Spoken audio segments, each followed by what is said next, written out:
About 10 or 15 years ago, there used to be this one Burger King place just outside of Silver Lake, out here in California.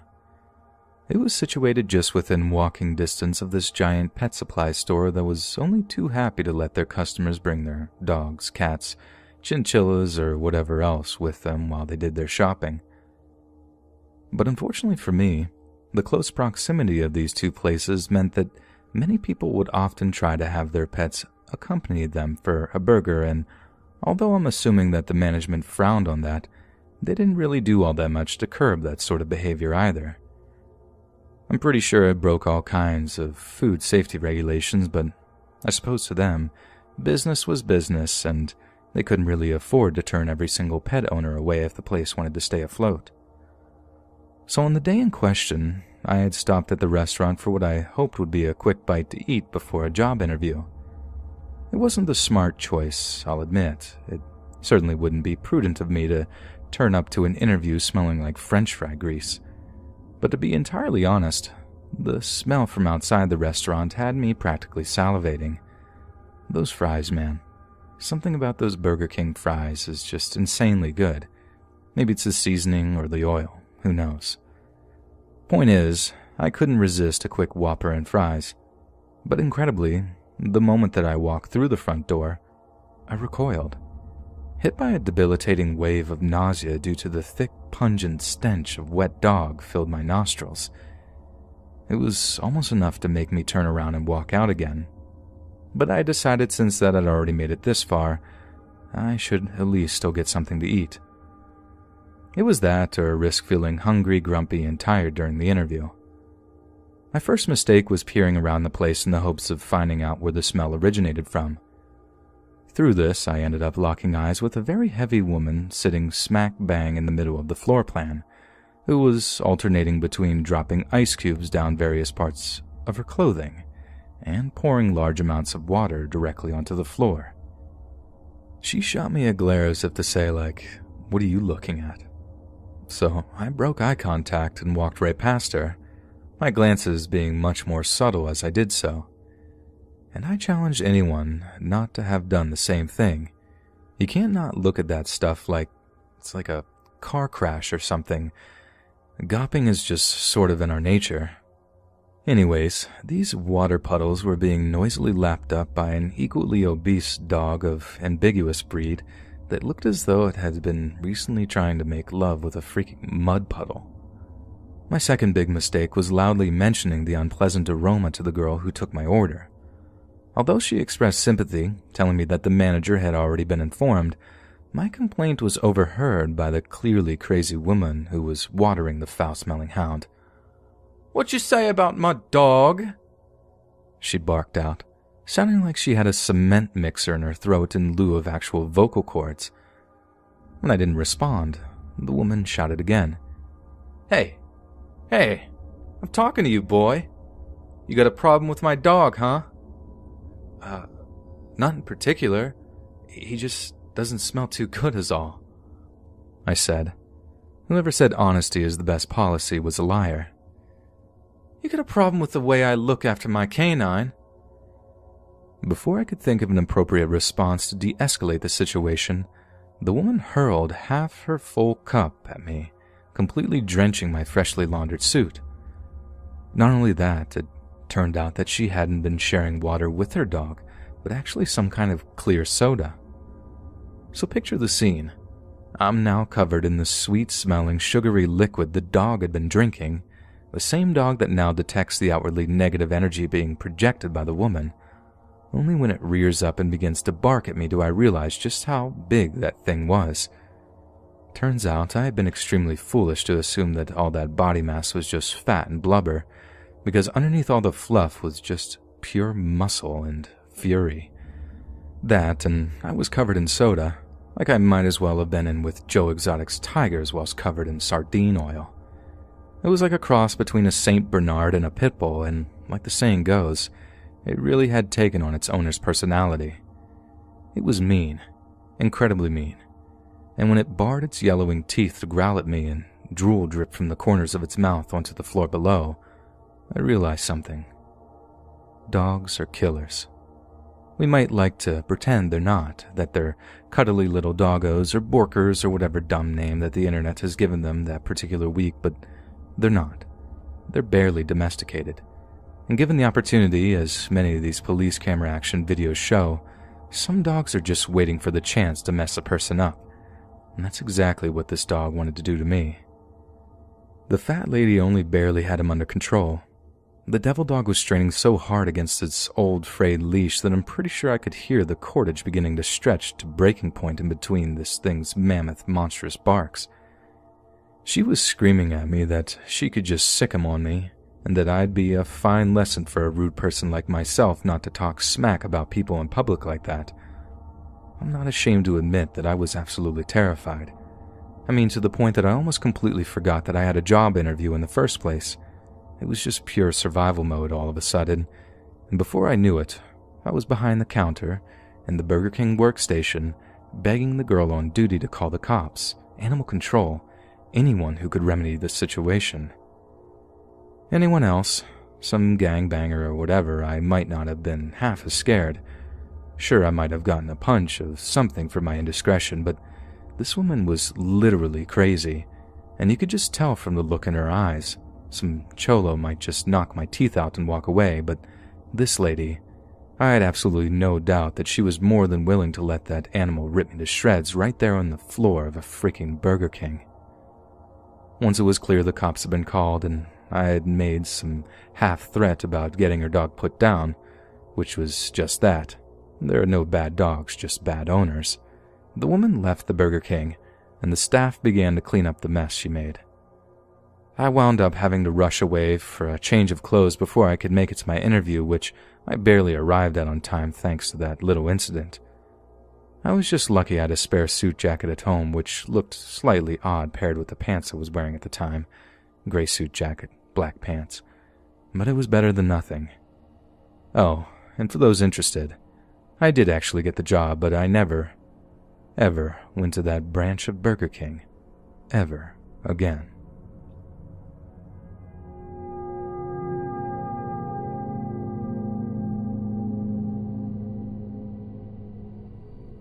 Way back in the 90s, when I was a broke college student up in New York State, I worked at a burger joint one summer in Ithaca. I don't want to outwardly say the name of the place, but let's just say it's remarkably similar to Burger Monarch. The other staff were pretty cool.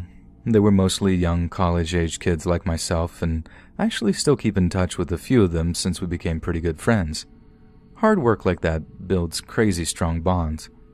But the manager was something else entirely. If there were corners to cut, he'd cut them, and if he could save a few cents on new stock by recycling old stuff, he would.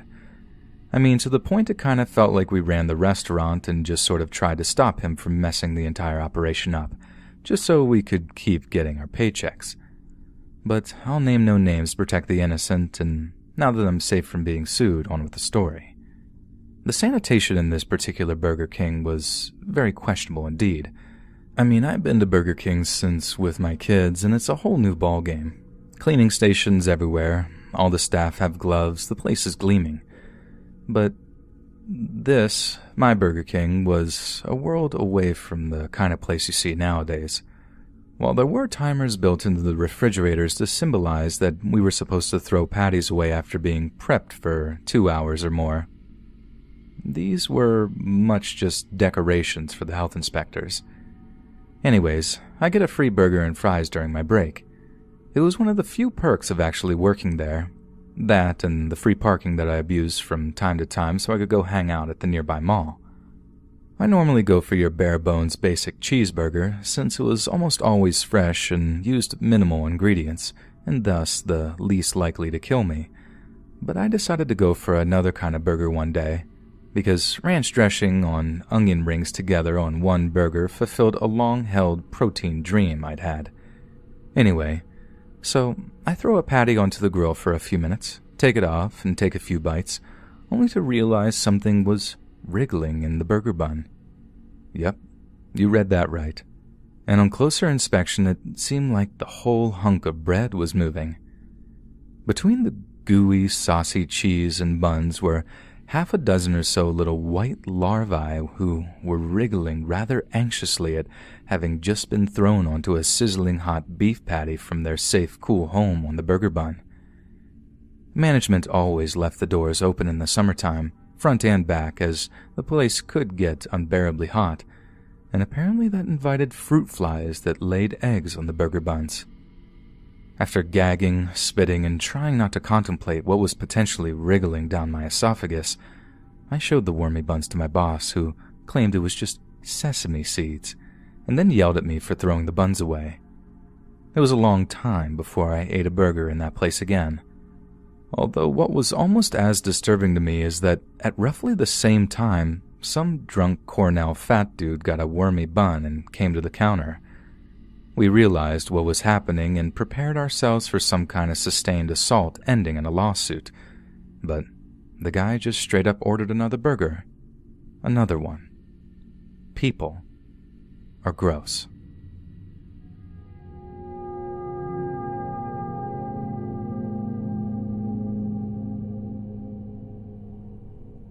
I work at a local Burger King in my city in Ohio. A few nights ago, I was working the closing shift, which is 5 p.m. until 10 p.m. It's a shorter shift, but it's the heaviest one of the day. And not just because it's busy, because all the weirdos seem to come out after the sun goes down. And this right here is the story of the most bizarrely disturbing encounter I've ever had while working in that Ohio Burger King. So, it must have been only like half an hour until closing, and round about this time, the throngs of late-night diners start to kind of peter out, allowing us to close a few booths and generally get a head start on clean down before actually closing. The restaurant is getting quieter and quieter, and as time goes on, it actually seems like we might be able to get out of that place at a reasonable hour, which obviously we're all excited about. You see, we didn't get any overtime there, and they'd only pay us for 15 minutes after closing. The idea being to keep us from slacking and earning a few extra bucks in the makeup work after hours. So as I was saying, it's about half an hour from closing when I see a guy start walking towards the clear glass doors. They're double doors too, so picture the scene as he opens one door, uses the little hook to keep it open, then does the same with the other door so that both sets of doors are wide open, like he's ready for an entire mob of people to start walking through the entrance. But instead of an entire mob of people, there came only one, although I'm guessing she weighed about as much as 3 or 4 other people. This woman was in a mobility scooter, or more accurately, spilling out from over a mobility scooter. I really don't mean to be cruel here, but she was disgusting, objectively disgusting. She couldn't have weighed any pound less than 600, and her size was such that she actually needed an oxygen tank attached to her scooter, a clear plastic line running from it up into her nostrils. She scoots her way to the counter with her man and proceeds to just smile at him while he orders something for her. Something being the single biggest order I'd ever taken down in the entire time I've worked there, and I'm talking even more than the frat boys who come in drunk one Saturday night.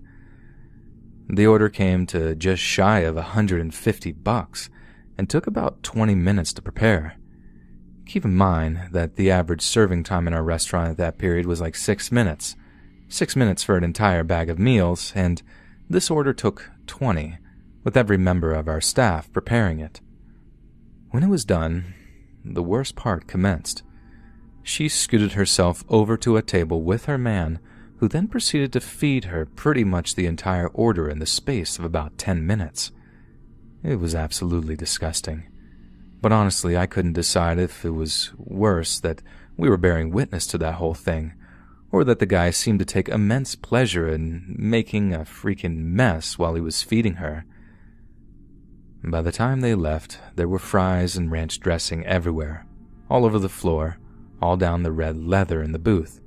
Tons of fries had been, crushed underfoot in that way that you have to really scrub at the plastic tiling to get them up.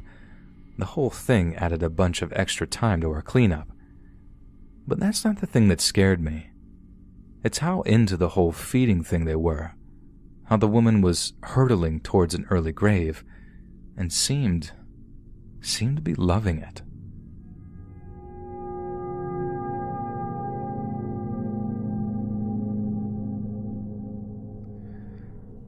So, I think I can answer this one, given that I used to work at Burger King as a shift manager while I was still attending night school. Our store was located in a large Walmart shopping center. Every single store in that whole shopping center really hated being next to the Walmart because the general manager happened to be particularly mean and spiteful. So for example, there was a problem reported in a store, an employee complaining about staff facilities being busted. He would just fire the employees who reported the issue instead of actually fixing the problem like a grown-up. And said problem usually went unfixed until it turned into an emergency, like when the septic tank backed up or whatever caused that sewage stench in the parking lot for like a week straight. If that seemed like a very specific example, it should do. It was beyond disgusting.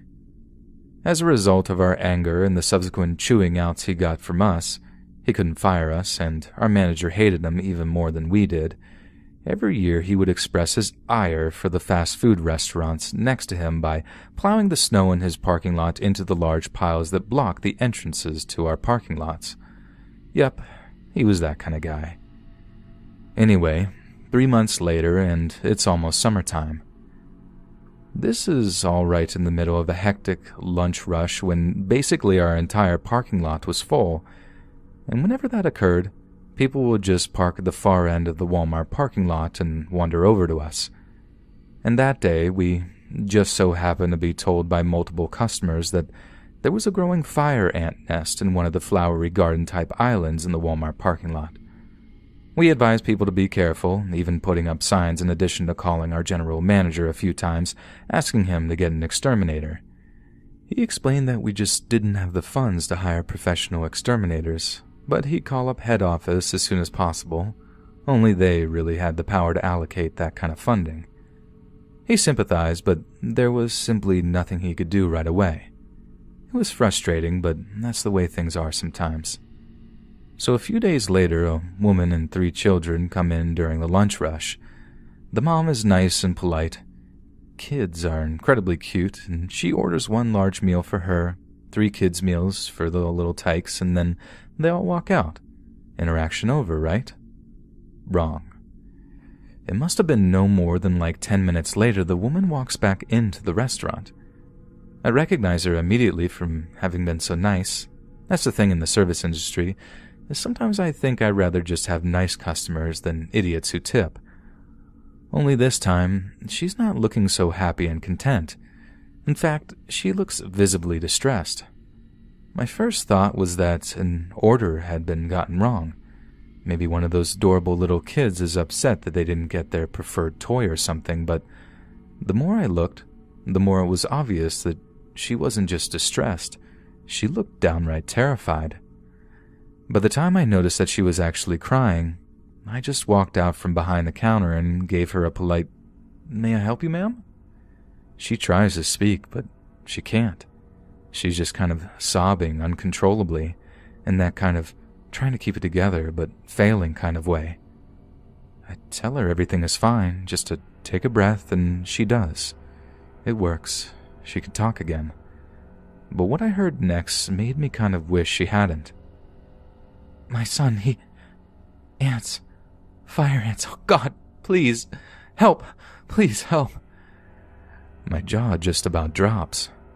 The worst I'd ever envisioned was an irritable grown-up with a few bites threatening to sue us into oblivion. But a kid?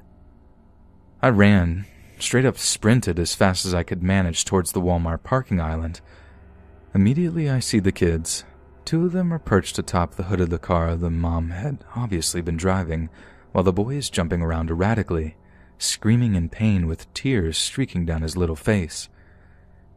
His legs, I'll never forget his poor little legs.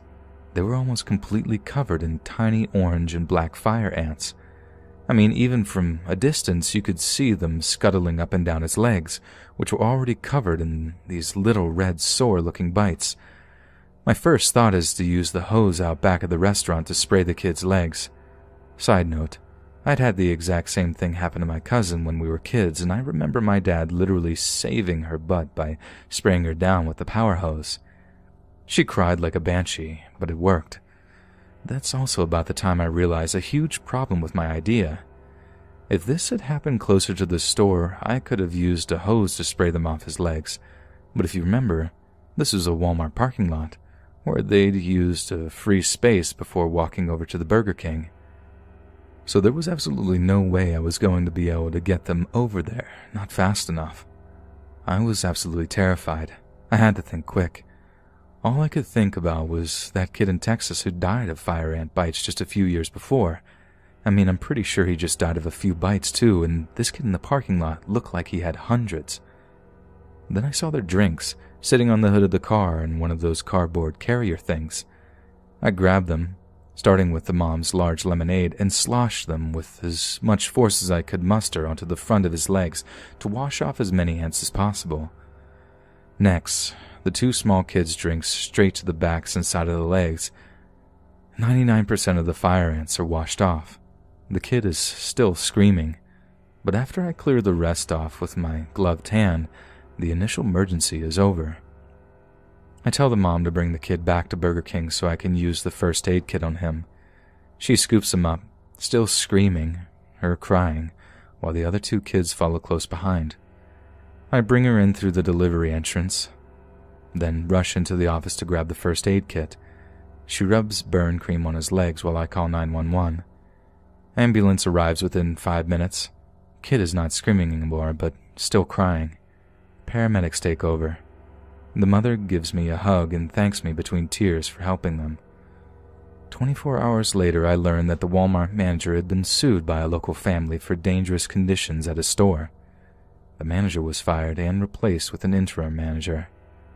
Exterminators showed up within a week and fire ants were killed. All's well that ends well, right? But still, it was definitely the scariest moments of my entire Burger King career, which, funnily enough, ended not long after.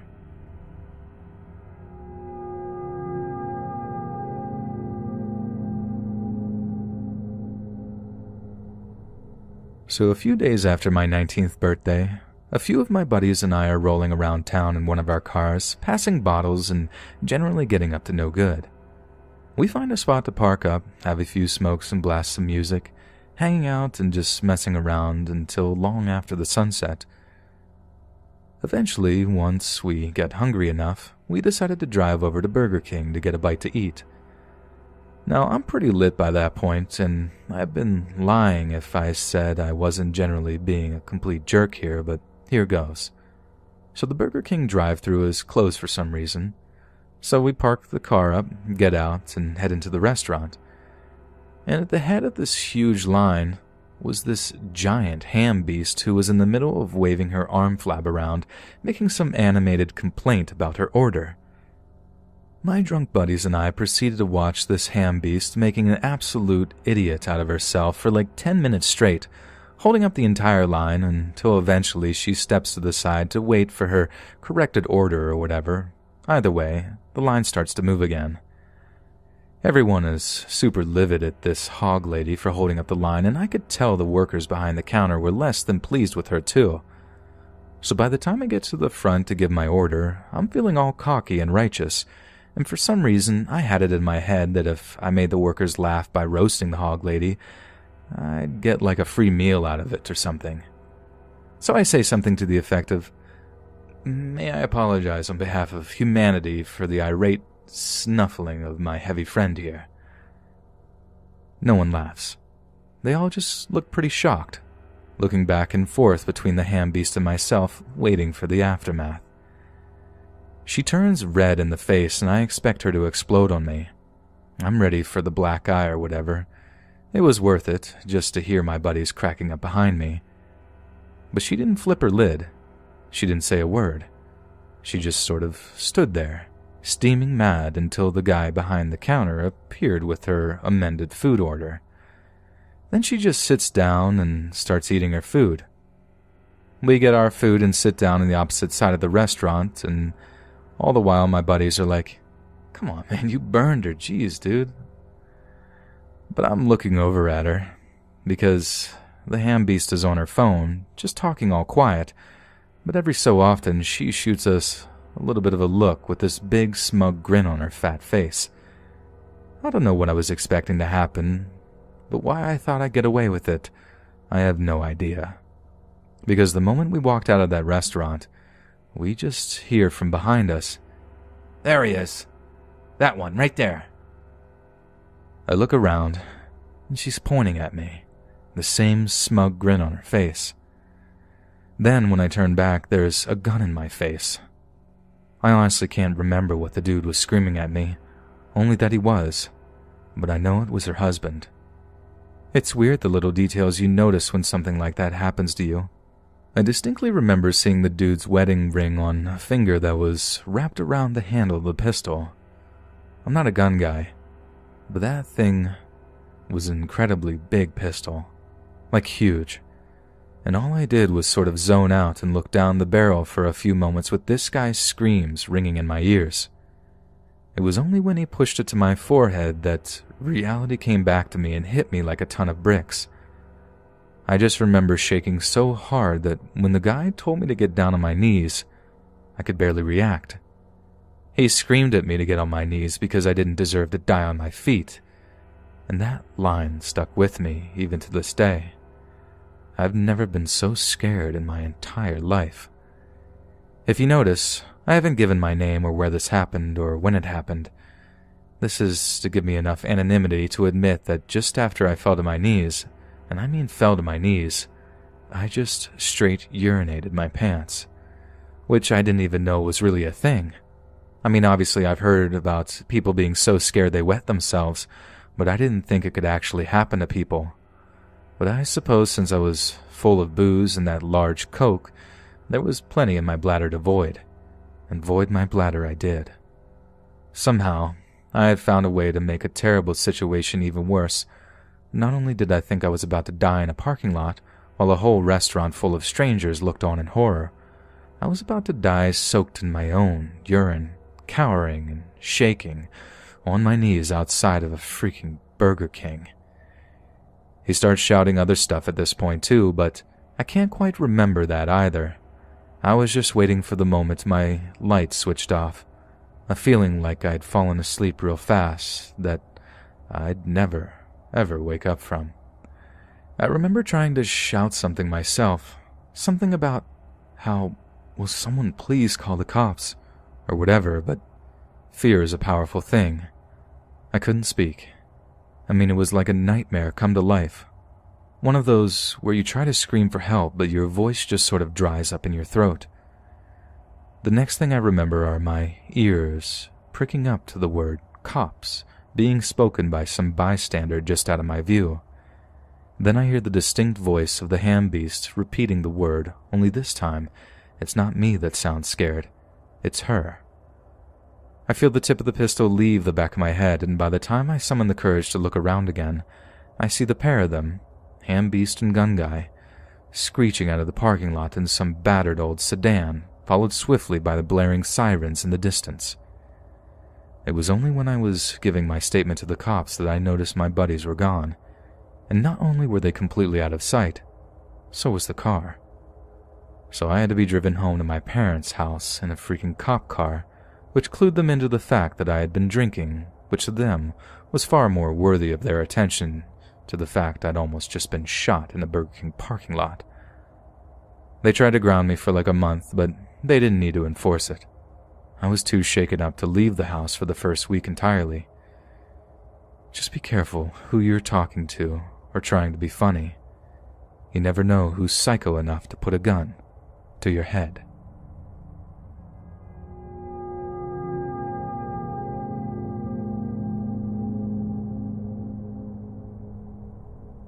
This story of mine comes from perhaps the worst period of my entire life so far.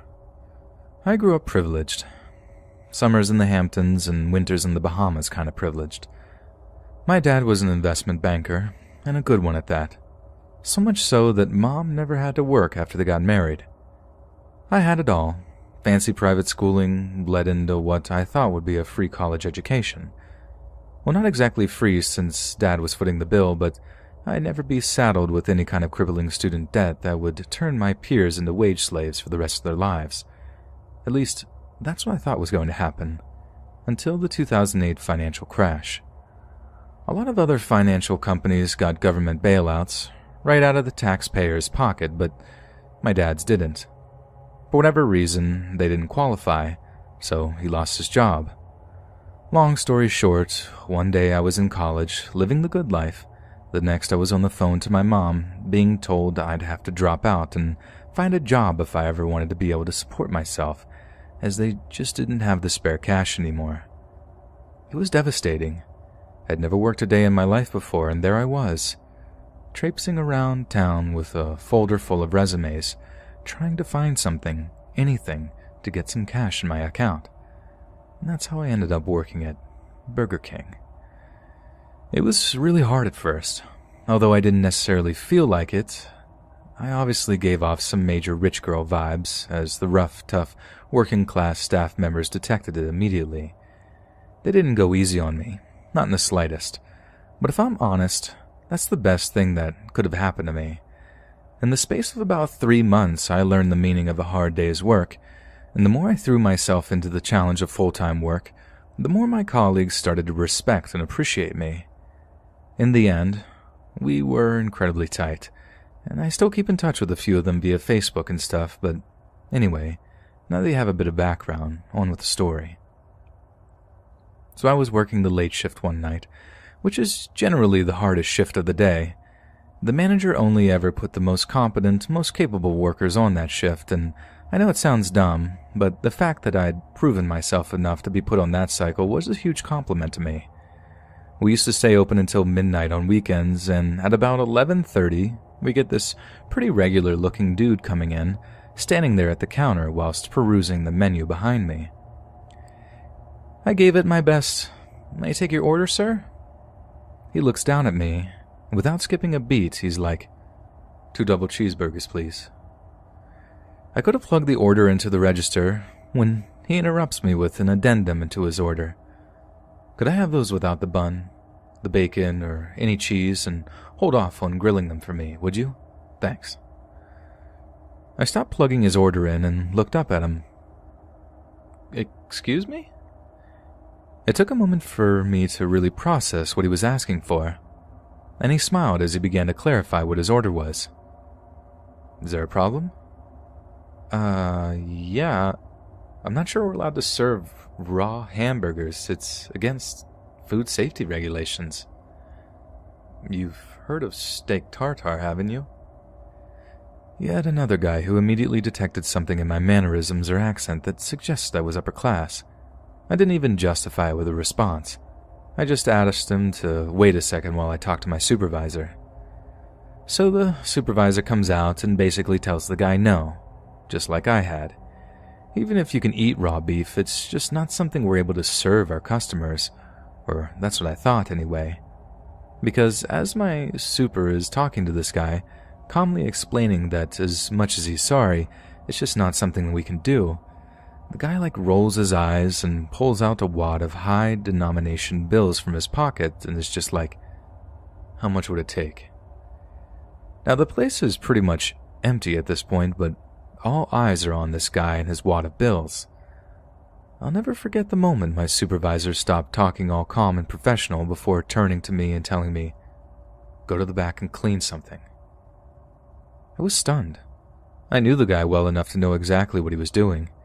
He was going to clear the floor of potential witnesses, then actually get this guy's order.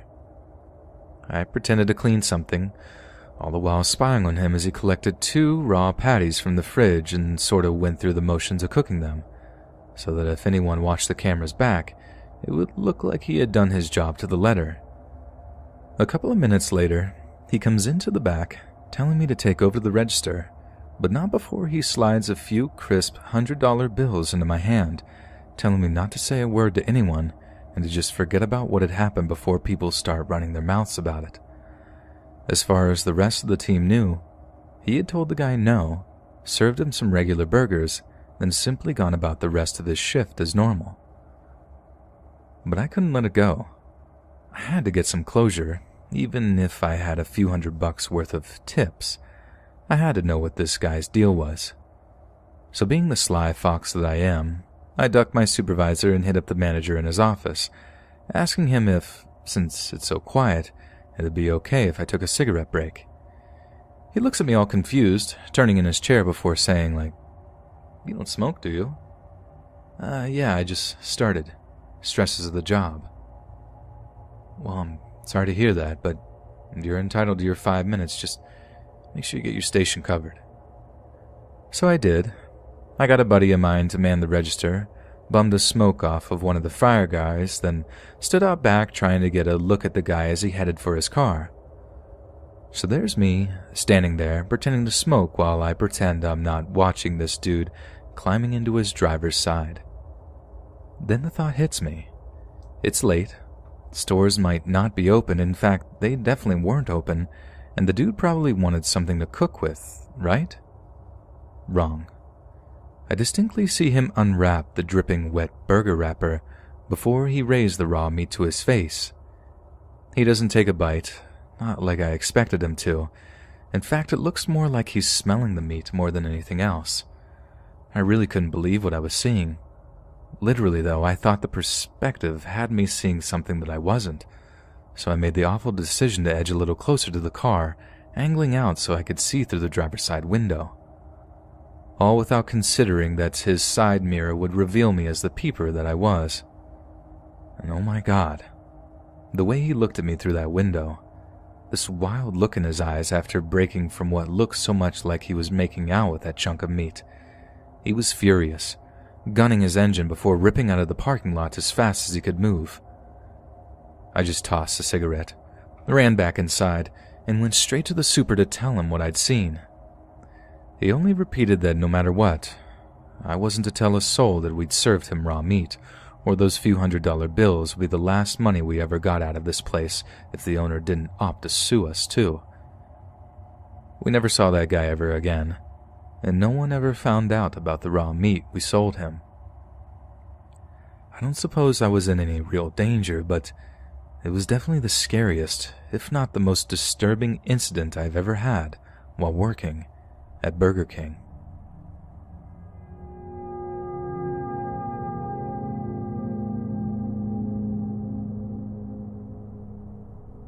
I think maybe the scariest thing to ever happen to me occurred in a Burger King of all places. I was on a particularly long drive one time, and it was later in the evening when I started to get kind of hungry. I kept driving for a few miles until I began to see signs of a Burger King. Hallelujah. Fatty, meaty goodness. I find the Burger King, pull off the highway, and park up my car just outside. So as I'm walking over to the actual restaurant, I was pretty happy to see that there was no line. Not only that, but there didn't seem to be anyone inside the restaurant at all. It was as quiet as the grave in there, but frankly, that suited me fine. I was famished by that point, so naturally I was in no mood to be stood in some long line. I remember seeing the clerk stood behind her register, just stood there, almost in a robotic way, not moving. But again, I didn't overthink it. I figured since they weren't busy, she could afford to just kind of take it easy. I step inside, walk up to the counter, and then freeze. Now, since this is not my first retelling of this, many people have asked me how I didn't notice the warning signs. Seemingly empty restaurant, server, frozen to the spot, stuff like that. Like I said, it was late in the evening. I had had a long day, and I was starving. My situational awareness was not at its best, and everyone looking at this with hindsight can go screw themselves because I doubt they're the Sherlock Holmes they think they are. Anyway, I get up to the counter, look at the server, and see she's been crying. Not only that, but she's shaking too. She seems absolutely terrified. Then, out of the corner of my eye, I see something under one of the tables nearby. It only takes a slight turn of my head to recognize what it is. It was a person, lying face down, their fingers linked around the back of their head. And they seemed similarly terrified too, too scared to even look up from this prone position. Only then did I realize that something was horribly, horribly wrong. I just didn't know what. But thankfully, or not thankfully, I didn't have to wait long to find out. From the back of the store, a guy in a mask steps out from behind a fryer or something, a grubby-looking gun in his hand, and it's pointed at me. Phone, wallet, and keys on the counter. Now. I can't remember his exact words, but they were essentially that. He ordered me to empty my pockets, and when I did, he ordered me down on the floor. Just like the other dude, I instinctively linked my fingers behind my head. I had apparently interrupted him in the process of emptying the cash registers, or rather, commanding the poor, terrified server to do so for him, which she did. I didn't see much of what happened next, but I know he told her to put the money in a food bag so he could walk out without too much suspicion being raised, or that's what the logic seemed to be to me. Before he left, he told us all to count to 100 before we got up, and if anyone did, he'd shoot us through the giant glass windows that pretty much made up most walls. As you can guess, I didn't get up, not until I heard him screech out of the parking lot in a car. My car.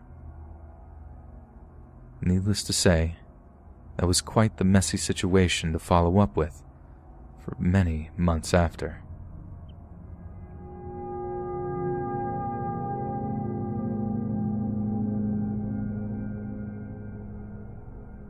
I've been pretty heavily involved in various fast food jobs since I was old enough to work, and I am now a manager at a Burger King down here in Florida. We experience a fair share of problems on a daily basis, but the worst has to be people who are using or addicted to drugs. They're everywhere in our industry. I mean it. The fun never stops for fast food workers. I have seen deals in the back of the kitchen, in the parking lot, in the bathroom, or walk-in. It used to be worse before my time, apparently, but honestly, I find that pretty hard to believe. My boyfriend of 10 years, who is way higher up the management chain than me, told me in the old days they would all hang out in employee parking even if it wasn't their shift, and just everyone would constantly switch cars while doing various substances. The first week I became a deputy manager, I had to cuss an employee out when she came in to work high on crystal. Not about her coming in on meth, for not doing any work. My boyfriend also tells me he came in and worked in the kitchen for a bit when it wasn't even his shift because he was rolling. Lastly, to this day, 90% of the employees come in with eyes redder than Satan's wiener.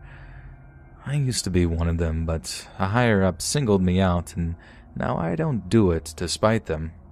This is most fast food places, but nothing can prepare you for walking into a bathroom to do a routine check and seeing a person's legs sticking out from under the stall. I remember being super tired that day.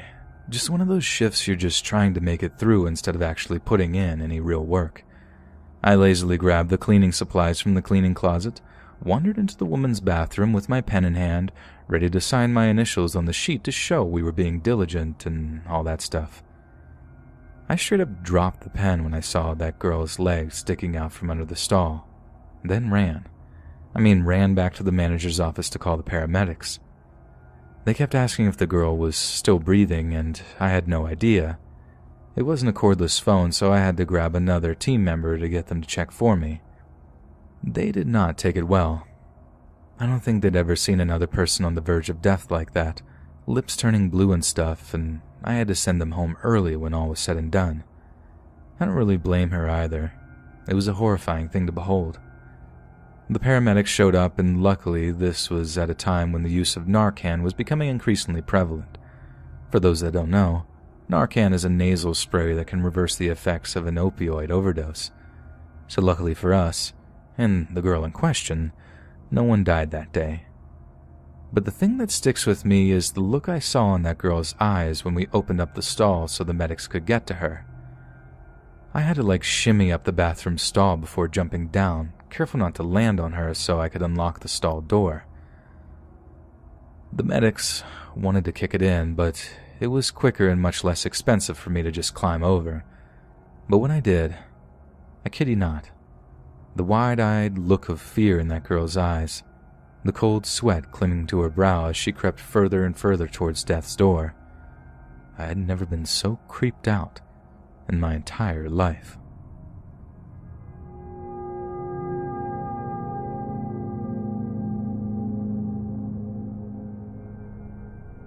I think my most disturbing story regarding fast food work would be working at a Burger King in my native North Dakota.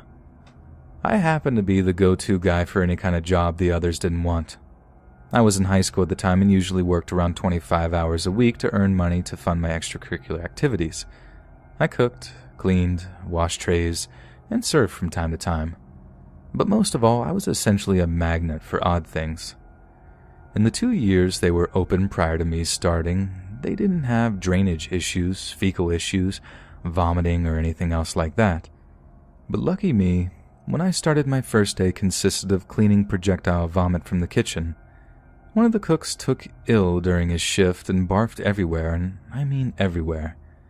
But still, we remained opened and kept all of our tickets under our 10-minute max.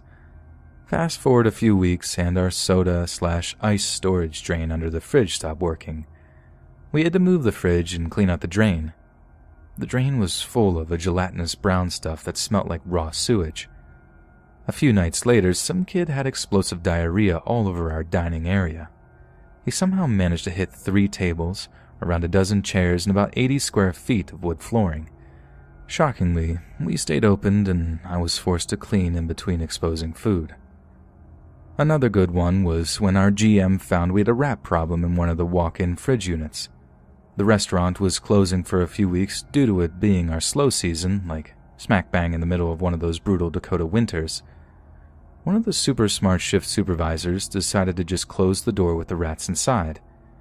Whether or not he'd seen them, I don't know, but when I came back to open the kitchen to find about 30 dead babies and a mother rat, this was bad enough on its own, seeing all those twisted up babies dead with their mother nearby.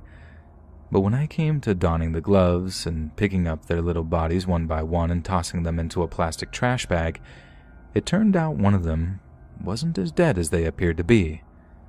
The moment I laid a hand around the mother rat, she woke up. I have no idea how she wasn't dead. I mean, she mustn't have had any food or water for a while, unless she had somehow found a way, but alive she was, and she was angry. She somehow managed to escape my grip, but she didn't drop to the floor. Instead, she sunk her teeth into my hand before she started working her way up my arm, biting me viciously the entire way. I was screaming, trying to smack her off of me, but every time I seemed to hit her, she had her teeth buried in my flesh, and smacking her only succeeded in making the wounds even worse as her teeth ripped and tore at my skin. In the end, I managed to catch her with a shot that knocked her off and sent her crashing into the fridge wall next to me. Then I stomped and stomped over and over again until she wasn't moving anymore, and her broken body was spilling guts out onto the floor. I had to have 19 stitches in my hand and arm along with a tetanus shot, and I was stuck in a hospital for 72 hours due to waiting out my shift before going in.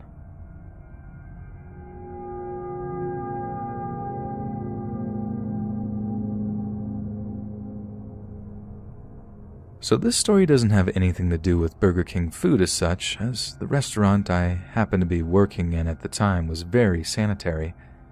I used to eat Burger King burgers and fries on my breaks, as I never encountered anything gross happening in the entire time I worked there. Then again, I usually worked the morning or day shift, and the people seemed to be much cleaner and more diligent than the afternoon or the night crew. Offense intended, night crew. Y'all are nasty. On one of my last days of work, something extremely messed up happened. At the time this whole incident happened, I had put in my 2 weeks' notice because I got a different, nicer, thankfully, job, and by the end of that day, I felt even luckier that I'd managed to land a much more pleasant job. You see, a young woman brought her 2 children with her to the store.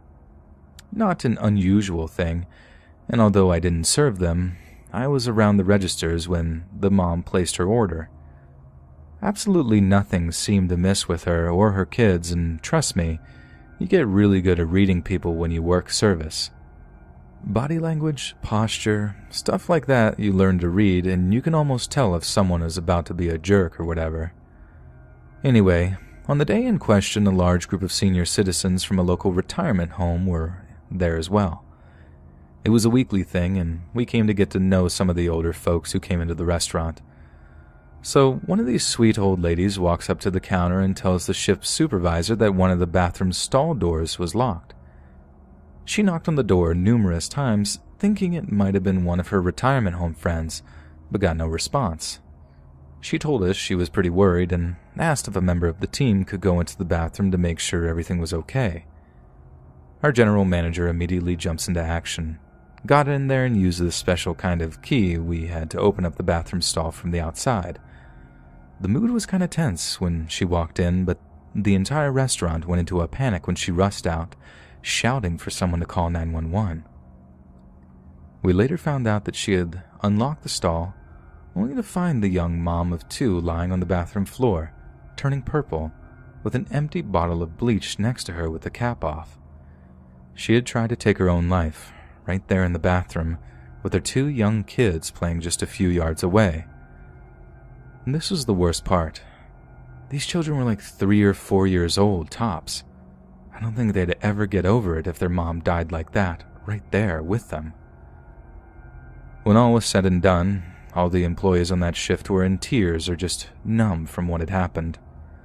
The paramedics and police came and there was a huge commotion. Everyone thought she was dead. However, the paramedics were fortunately able to revive her. I'd like to believe it was an adrenaline shot through the heart, Pulp Fiction style, but I honestly have no idea how they got her back. And she was sent to the hospital. Needless to say, I was over the moon that I didn't have to work in that place anymore. Even if I wasn't on the way out, I'd have definitely left. After that, anyway.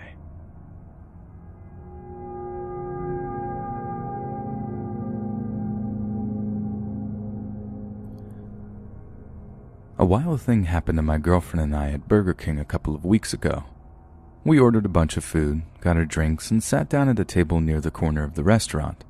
A minute after we ordered, a guy goes up to the counter and orders. He wasn't out of place, so I didn't notice anything about him for a few minutes. He sits down where you typically would sit if you were waiting for a to-go order, and the first thing that got our attention was a kid, maybe 8 or 9 years old, ran past him. He loudly says, "Atheist!" at the kid in an accusing tone. He then was milling about, talking in a radio-like box about how he needed to move to the North Pole. It was seconds after this that I noticed that he was staring at us. As I made brief eye contact with him several times to check that he was indeed staring, he then walked over and sat at a table right next to my girlfriend and I. Great, I thought. He then starts babbling to some imaginary person saying, I don't know. Homeless and mentally ill are common in this area, especially this side of town, so we are on edge but not surprised at his behavior.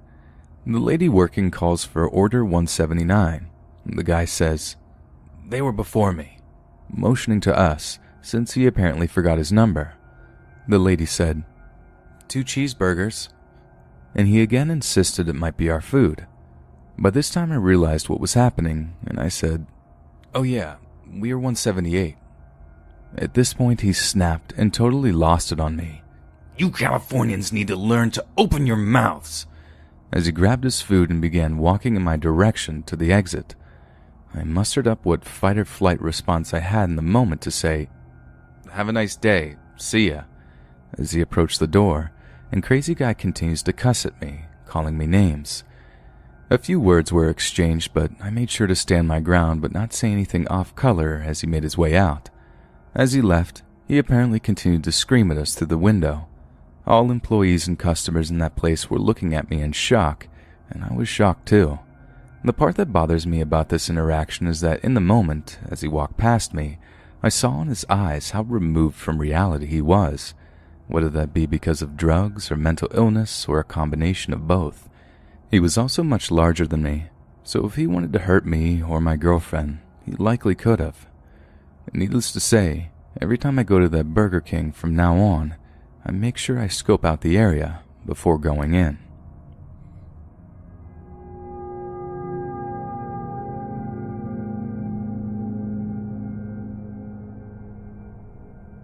I'd say I was about 13 years old when this happened. At the time, I lived in a small town, and this girl a few years younger than me had gone missing. It had been a big deal. They found her body and, well, apparently she had been tortured before dying. It had been a huge deal. They found her body, and apparently she had been tortured before. It was a huge deal, and obviously it made my parents paranoid about who they let be around their children. So back to my experience, my mom took me to Burger King.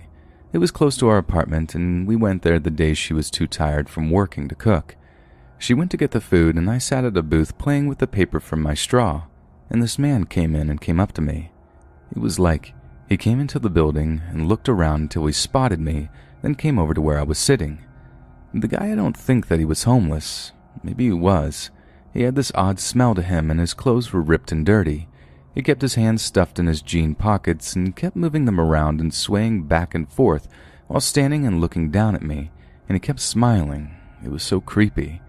I just sort of smiled at him and said hi and hoped he'd go away, and figured he couldn't do anything because it was a small building full of employees and my mom was just a few feet away.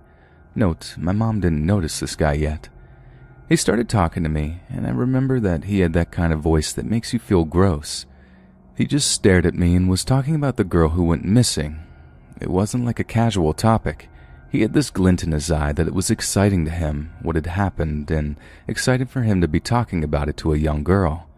He had started on about what he had heard and what had happened to the girl, which when you're very young and some creepy man who hasn't bathed in probably weeks is saying things about this to you, and the way he said these words was so intense and freaky.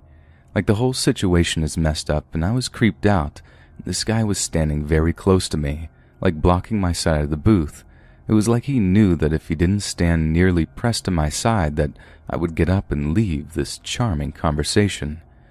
Thankfully, before he could go into any more details at this point, my mom noticed him and came over asking what he wanted and why he was talking to me. He got wide-eyed, jumped away, and left.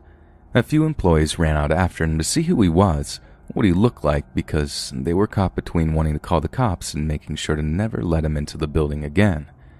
I remember being shaken up really badly. My mom was freaked out. She had plans on buying me mace and all sorts of things after that incident. The thing is that after that, I was paranoid I'd run into him again. Small town kind of stuff like that happens. Like a few times I swear I saw him riding a bike when I'd be in the car with my mom, and another time I think I saw him in a shop we were in.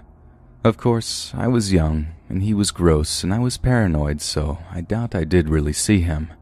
But thank God, I never had to interact with him again.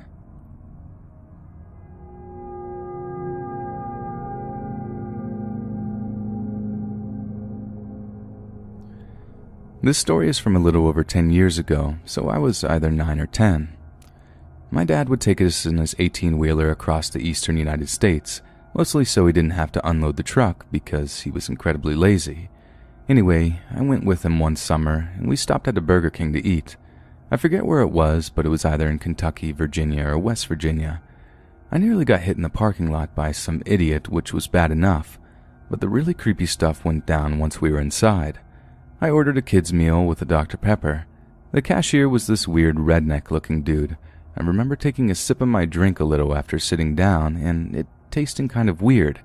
I had a mouthful of food at the time, so I didn't pay much attention to it. Now, ordinarily, I would chug anything caffeinated and carbonated, but for some reason, something told me not to this time. After I finished eating, I took another sip. It definitely was not Dr. Pepper. I told my dad that it didn't taste like it, and he tasted, replied, "It's not," then went and yelled at the creepy-looking redneck cashier. The manager fired him on the spot. I later learned in my teenage years that the flavor was that of very cheap beer. So to the creepy redneck who tried to get a 9-year-old boy drunk in Burger King, I'm glad you're fired.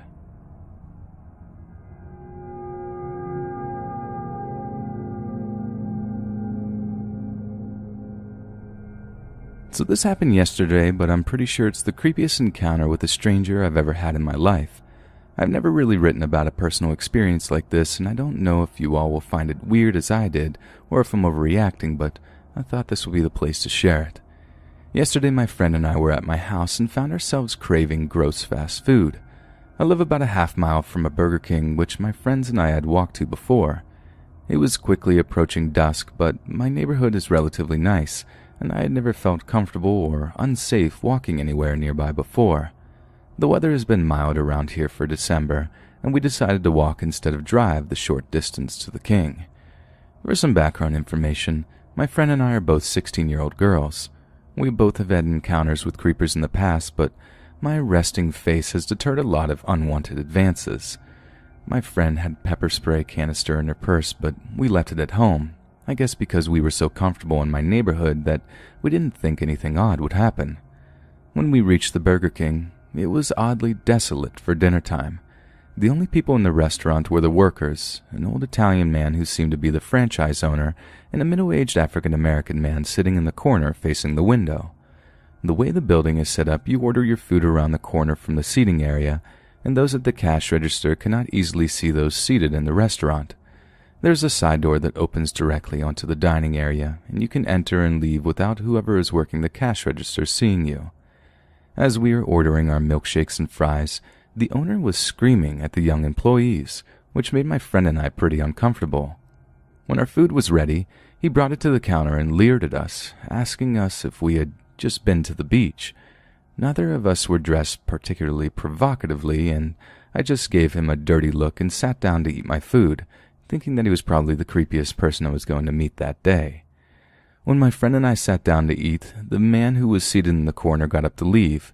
We barely looked at him, but when he was passing our table, my friend and I noticed an odd detail. Though he was middle-aged and was wearing what looked to be a work uniform, he had bright neon green contact lenses in his eyes, like the kind people wear with Halloween costumes. I giggled to my friend that he must have really liked Hobson, a rapper whose persona includes wearing white contact lenses, but we didn't find it too strange until he came back in the side door 3 minutes later. When he came back in, he was carrying a misshapen large bag. He was previously seated very far away from us, but when he came back, he took the seats closest to us, about 2 or 3 feet away. The tables were angled differently, so his back was facing us. We thought this was weird, but we continued eating while he pulled out an ancient laptop from his bag and started it up. A few moments later, my friend grabbed my leg and made a motion for me to look next to me. There, the man had clearly angled his laptop screen so it was in view of my friend and I. I heard his heavy breathing before I fully grasped what was happening. There, on his Windows Media Player screen, were 2 naked women in what seemed to be a dungeon, strapped down and being whipped by a third woman in a rubber suit. Now, I have grown up around computers and am friends with a lot of dirty teenage boys, and I have seen a lot of things before, but this didn't seem like anything normal.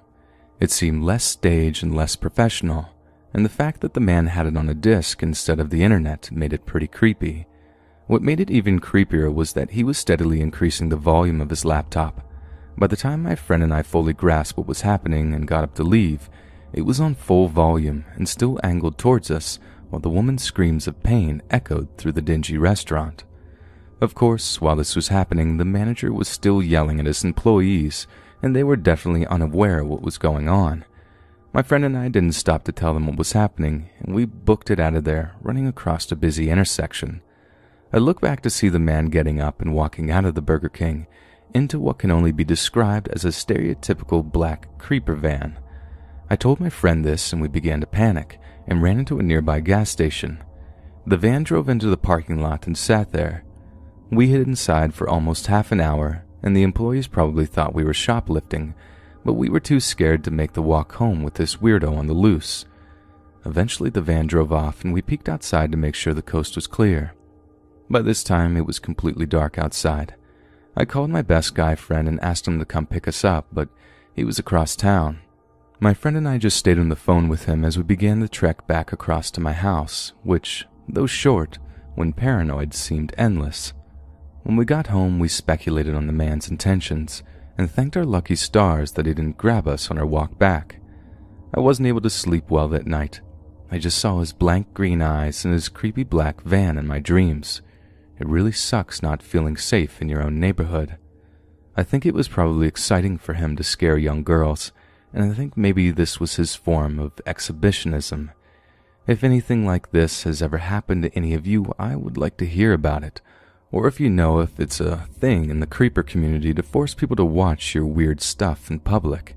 I'm just really confused by this whole experience.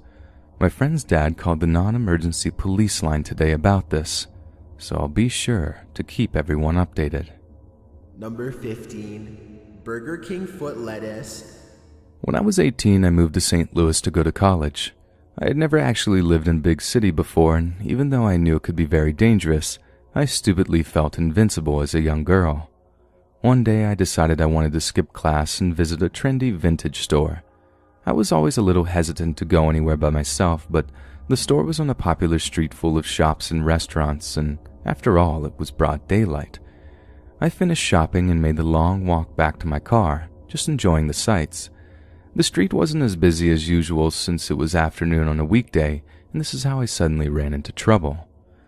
Strolling my way was a very tall black man dressed in army fatigues. On top of his bald head was a cardboard Burger King crown set at a jaunty angle.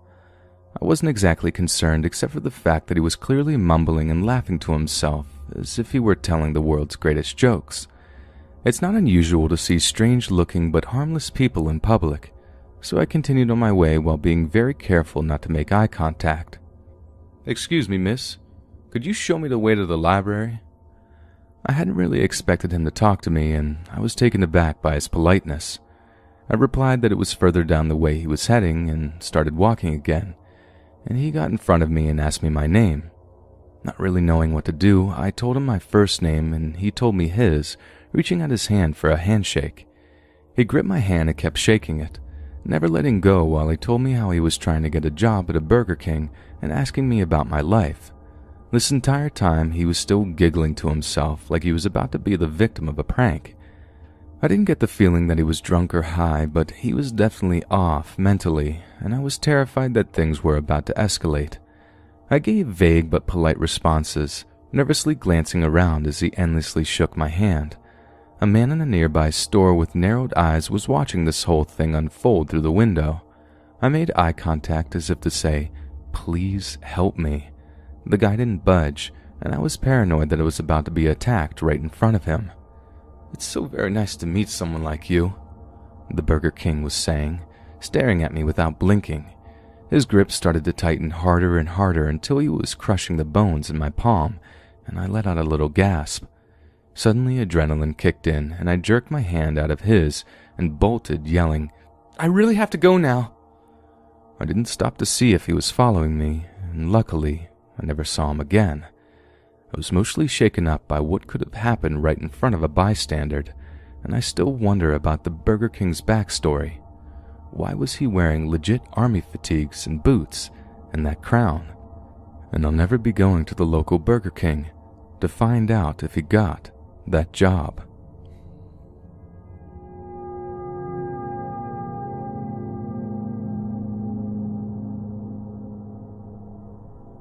I'm a 22-year-old female living in a semi-small city in California near Los Angeles.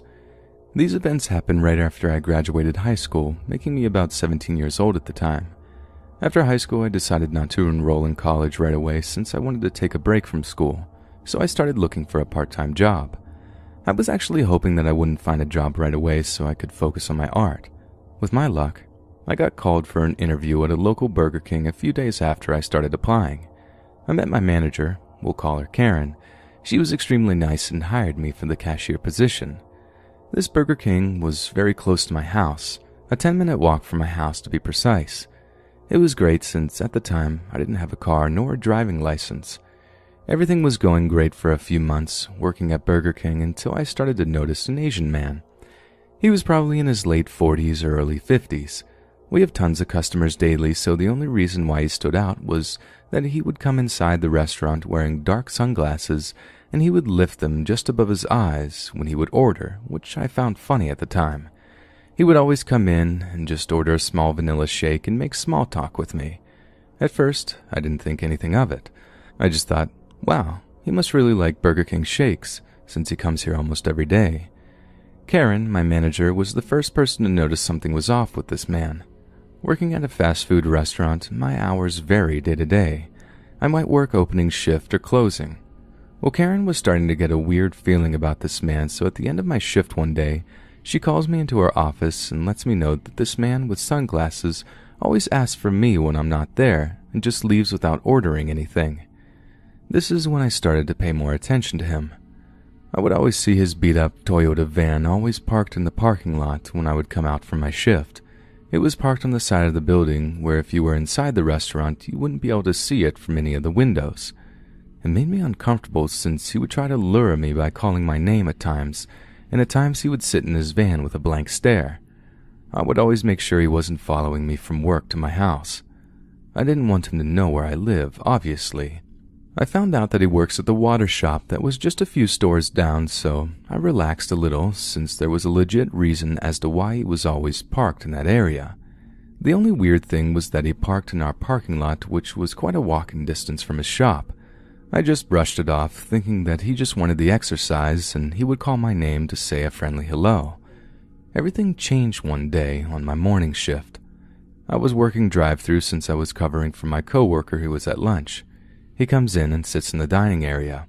Although he was wearing the sunglasses, I can feel his piercing stare from across the restaurant. When my coworker comes back from lunch, she takes over the drive-thru and I go back to working the front. As I'm walking to the register, I see him stand up and walk towards the register where I'm at. He comes up and asks me how my day was and how beautiful I look today and how he would just love to have a girlfriend like me that he can spoil. I got very disgusted and very uncomfortable, but decided to ignore his comments and do the usual, "Welcome to Burger King, how can I help you?" He looked very taken aback and a little disturbed that I didn't acknowledge his previous comments. He just mumbled something under his breath in what sounded not English and said, can I have a vanilla milkshake and the chance to take you out on a date? I'll wait for you until your shift is over and I can take you shopping if you'd like. It'll be great and you can get to know me." As he reaches to touch my arm, I felt the goosebumps running through the back of my neck. I was in shock and I took a few steps back. At this time, Karen steps in before he can finish and sends me to the back, in which I am happy to oblige. He gets extremely upset and yells, "I'll be waiting for you." My manager tells him to get out or she will call the cops. Tears started running down my face and my manager lets me go home early. I call my mom to pick me up an hour after the incident since there was no way I was going to walk home after that. I knew what car this man drives and I've seen it multiple times. It was a gray old Toyota van with a distinctive bump in the front bumper. I wrote down his license plate. I saw it parked a few stores down as we were pulling out from the parking lot. Thoughts were flooding my mind, and the most important question was that if he knows where I live since I would walk to and from work, so he may have seen me. I had someone always take me to work and pick me up from work after that. Every time I would work with my manager, this man would come in and she would send me to the back where the cooks were. And every time this would happen, he would just walk out without buying anything. It was too much for me to handle, so I decided to quit my job. I didn't want to see or hear his nasty comments. That wasn't the end of him, though. My worst fear came into reality when I started receiving letters from this man a month after I quit my job. They would be typed letters with just a sentence, "I miss you," "I love you," or "We belong together," or "Can I see you?" My heart dropped. I knew it was him since in the bottom of it had his initials. He would pay with a debit card at BK, so I knew his name. At this point, I was more angry than upset. I called the cops, but I was told that they couldn't do much since he hadn't actually done anything harmful, but that they were going to send an officer to get a statement. I started documenting everything until I got enough evidence to obtain a restraining order on him. We moved out shortly after, and I haven't had anything else happen yet, thankfully.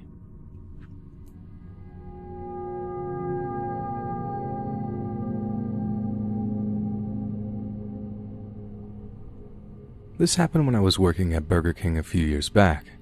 I remember working the front counter that particular day, and I had just taken my last few orders before my lunch break. One of these orders was for a seemingly kind older gentleman, gray hair, nicely combed, nice clothes, and just generally looked like he cared about his appearance. For the sake of this, we'll just call him John. The order went well, and I thought he was just really kind at the time. This kindness was welcome since working at any fast food customer service or retail job can be absolutely a terror. Sometime soon after his order, the man took his seat and I was going on break. I ordered my own lunch and sat down to wait for it in my usual favorite window seat with lots of sunlight. As I was messing around on my phone while waiting for my meal, I saw a movement out of my peripheral vision, so I tossed a glance to my left to see the man from before walk by. He looked at me with a smile and smiled back to be polite before going back to looking at my phone and waiting. The man must have walked by a total of 4 times, and I thought maybe he was just getting a few things for his meal or using the bathroom. I wasn't really paying attention at the time because I was just buried in my phone waiting to eat. The 5th time the man walked by, he stopped at my table and looked at me. At this point, I just thought maybe that he had a question or a complaint, and I already felt the dread of being bothered on my break by a customer. I looked his way and smiled, asking, "Can I help you?" in my nicest tone of voice. I prided myself in customer service and didn't want to make it seem like I was bothered despite feeling that way. The man smiles warmly at me and says, "Sorry to bother you. You seem like you're on break. I just wanted to tell you how beautiful you are." I was taken a little by surprise by this comment. I've received compliments like this before from random people at times, but never an older man like him. "Oh, thank you. That's really nice of you to say." I kept my cheery tone, but I couldn't help feeling a little creeped out. Keep in mind, at this time, I'm a 22-year-old girl, but I've always looked much younger than I am. Even now, a couple years later at 24, people tell me I look 17 or 18. I was prepared to get back to what I was doing, assuming that this was all he had to say, when he says, "How old are you? You look like you're in high school." He chuckles. I laugh a little nervously. I'm actually 22, but I get that a lot," I explain. At this point, I just want this man to leave me alone because he's really creeping me out and I just want to enjoy my break alone. "Really? That's even better," he says cheerfully. "Have you ever dated an older man before?" he asks me. I'm so nervous at this point, and when I get nervous, I'm grossly nice because I don't want to escalate the situation. "No, not really," I answered. Truthfully, I had dated 1 or 2 older men before, and I don't see a problem with that kind of age difference as long as both parties are consenting adults, but I didn't want to tell him that. "Oh, really? Well, would you ever consider dating an older man? I'm sorry if these are personal questions, but you're just so beautiful, and I would love the chance to date you if you'll have me." He has an expecting look on his face, and I can see out of the corner of my eye some of my coworkers and managers glancing at me every now and then. I think they could tell that something weird was going on, or maybe they just assumed that the man was complaining or asking me something having to do with the store. "I'm not really looking to date right now. I'm sorry," I said as politely as possible. This part was actually the truth because I had just gotten out of a relationship around this time, and I didn't want to jump into a new one. I watched his expression change from cheerful to disappointed, but he didn't give up. "I understand. Here, I'll give you my number if you change your mind and when you're ready to date." He presented me with his receipt with a phone number scratched on in pen, as if he was already expecting to give it to me beforehand. I gingerly took the receipt and smiled awkwardly. "Oh, okay, thank you. I'll consider it." I tried sounding nice, but I had no intention of contacting this guy. His smile returned, and the last thing he said was, "I'll be waiting for your call, beautiful." He winked at me before leaving my table, and then eventually leaving the store. When he was finally gone, my manager came to my table and asked what the guy wanted, and I told her what had happened. She grimaced and commented about how creepy it was, especially when he initially thought I was in high school. I agreed, finished out my break, and threw away the receipt with his phone number on it with the rest of the trash on my tray. I never saw that man again while working at Burger King, and I'm definitely glad I didn't. So John, the creepy man at Burger King with a liking for high school girls, you know the rest.